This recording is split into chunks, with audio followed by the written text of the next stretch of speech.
Bab 3351. Baju Sirah. Melihat adegan ini, Mileye tiba-tiba membuka telapak tangannya. Pedang biru gaib langsung tenggelam ke dalam jiwa Raja Dewa Vindra. Dentuman. Kontrol jiwa. Namun, tidak ada gunanya. Jiwa Raja Dewa Vindra masih cepat memudar. Raja Dewa Vindra tiba-tiba berkata pelan, "Tidak berguna. Mereka membunuh tubuh utamaku, di hadapan kalian, aku bahkan bukan jiwa." Mileye berkata dengan suara berat, "Mereka takut kamu membocorkan dunia kalian." Raja Dewa Vindra mengangguk, "Ya." Mileye bertanya lagi, "Dunia kalian sebenarnya apa?" Raja Dewa Vindra diam sejenak, kemudian berkata pelan, "Sebuah dunia yang mungkin melampaui pemahamanmu, kami." Dentuman. Tiba-tiba, jiwa Raja Dewa Vindra langsung berubah menjadi abu. Melihat adegan ini, wajah Mileye seketika menjadi suram. Sial. Ini adalah pembunuhan untuk menghilangkan bukti. Quincy berbicara pelan, "Tampaknya, roh dewa ini lebih kuat dari yang kita bayangkan." Mileye mengangguk. Dia sudah merasakan bahwa para roh dewa yang mereka lihat sekarang hanya sebagian kecil dari keseluruhan. Mengingat hal ini, wajah Mileye menjadi suram. Benar-benar pintar untuk memilih musuh terkuat untuk merobohkan dewa. Tepat pada saat itu, Quincy tiba-tiba berkata, "Bagaimana dengan para master dari dunia ilusi sejati yang sekarang sedang berlatih?" Mileye memalingkan pandangannya. Saat ini, di dalam menara kecil ini, ada hampir puluhan ribu hembusan nafas kuat. Dibandingkan sebelumnya, kekuatan nafas para master dari dunia ilusi sejati ini setidaknya 10 kali lebih kuat. Fungsionalitas menara kecil ini memang luar biasa. Namun, dia tahu, bahkan dengan ini, mereka mungkin tidak bisa melawan para roh dewa itu. Quincy tiba-tiba berkata, "Berapa banyak master yang kita miliki sekarang?"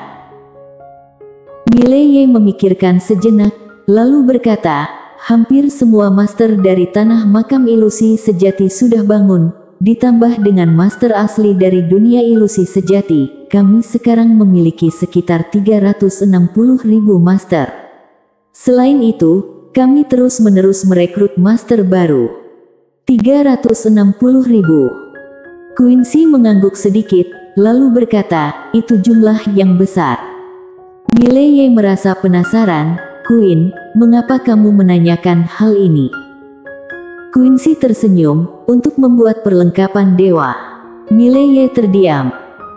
Quincy berkata dengan serius, "Ketika kita berhadapan dengan master kuat dari roh dewa, kita tidak memiliki keunggulan apapun, terutama karena para roh dewa memiliki kemampuan untuk hidup kembali, sedangkan kita tidak.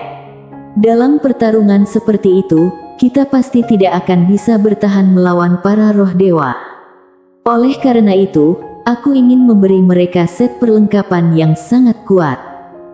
Mileye segera mengangguk, "Ini benar-benar mungkin dilakukan." Quincy melanjutkan, "Untuk membuat perlengkapan dewa seperti ini, kita perlu 2 hal. Pertama, uang, kedua, bahan baku."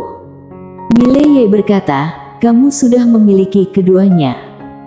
Quincy menggeleng-gelengkan kepala dengan nada lelucon, lalu berkata, "Biarkan aku memberitahumu, kami sudah lama mengkaji cara membuat baju perang dewa yang sangat kuat. Namun, sampai sekarang, kami belum berhasil membuatnya. Apakah kamu tahu mengapa?" Mileye bertanya, "Mengapa?" Quincy berkata dengan serius, "Bahan baku. Orang-orangku telah mencari bahan baku di berbagai alam semesta, namun tetap tidak cukup. Saat ini, bahan baku sangat-sangat langka bagi kami." Mileye mengernyitkan kening, wajahnya tampak muram. Jika dia bahkan tidak bisa menemukan seorang wanita kaya, maka tidak ada orang di dunia ini yang bisa dia percayai.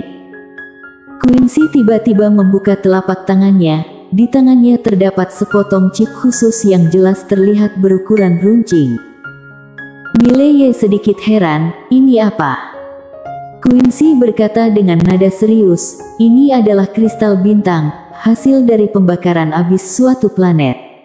Semula, ini sangat besar, tetapi melalui metode khusus, kami mengkondensasikannya menjadi sekecil ini.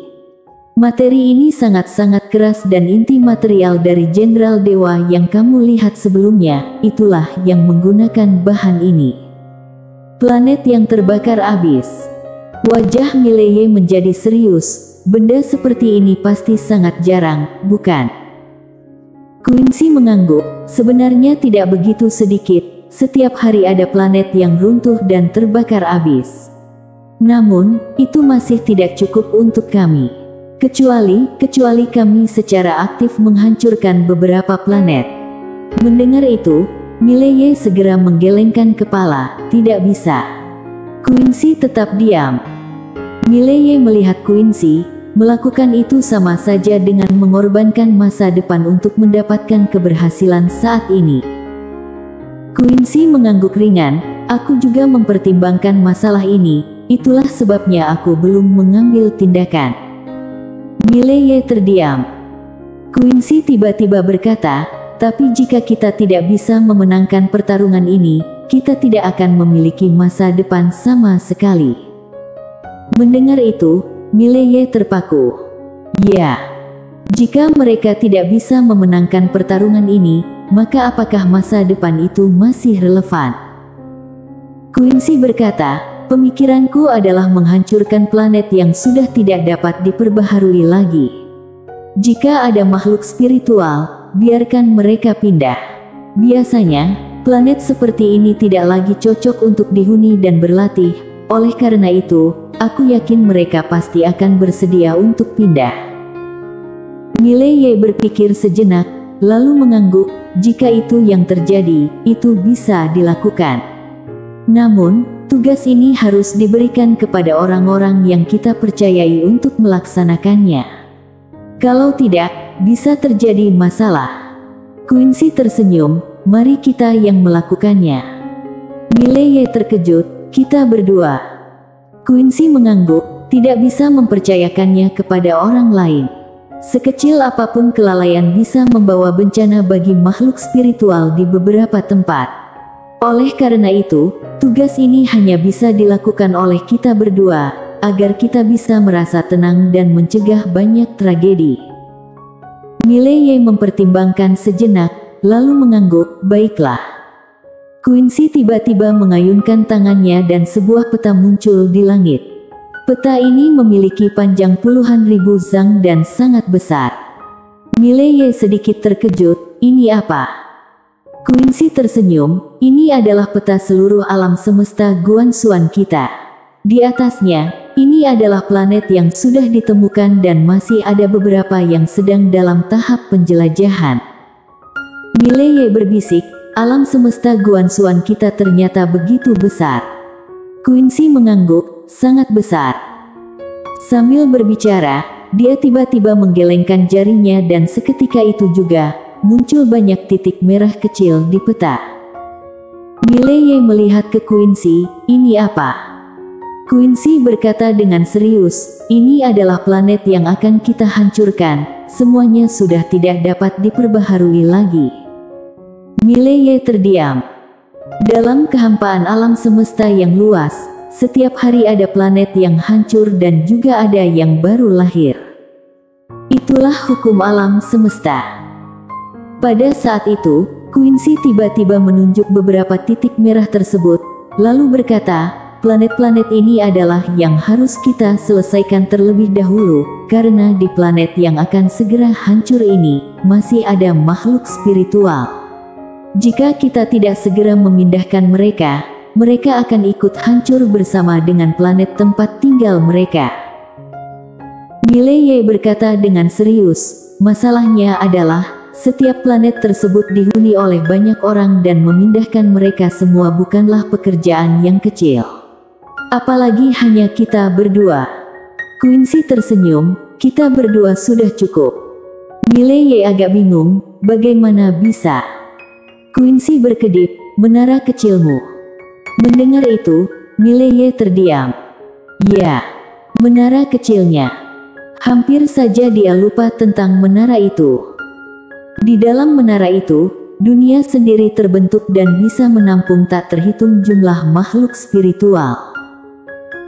Quincy dengan serius berkata, selain itu, aku telah melakukan penelitian dan menemukan bahwa di banyak planet yang akan dihancurkan, ada banyak makhluk spiritual yang tinggal.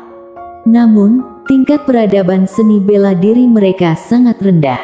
Jika kita dapat menyelamatkan mereka dan mengajarkan mereka seni bela diri, ku yakin itu akan memberikan terobosan besar untuk kekuatan kepercayaanmu.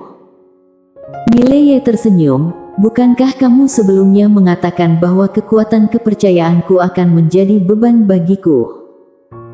Quincy tertawa, mungkin akan menjadi beban nantinya, tetapi sebelum itu, kamu harus mencapai batasmu sendiri terlebih dahulu.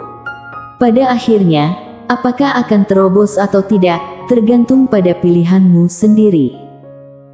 Mileye mengangguk, tidak peduli apakah aku berhasil mencapai tingkat dewa atau tidak. Mari kita selamatkan makhluk spiritual ini terlebih dahulu. Jika melakukan semua ini hanya untuk mencapai tingkat dewa, maka itu tidak akan memiliki arti. Niat awalku tetap sama seperti sebelumnya. Jika aku dapat melakukan sesuatu untuk makhluk-makhluk di alam semesta Guanxuan ini, itu sudah cukup. Dia tersenyum ringan, tentang mencapai tingkat dewa, jika aku bisa mencapainya, aku akan melakukannya. Jika tidak, aku tidak akan memaksakan diri. Aku tidak akan mengorbankan orang-orang di sekitarku hanya demi mencapai tingkat dewa. Kalau begitu, lebih baik tidak mencapainya sama sekali. Singkatnya, aku tidak akan membiarkan tragedi terjadi pada diriku sendiri. Bersambung.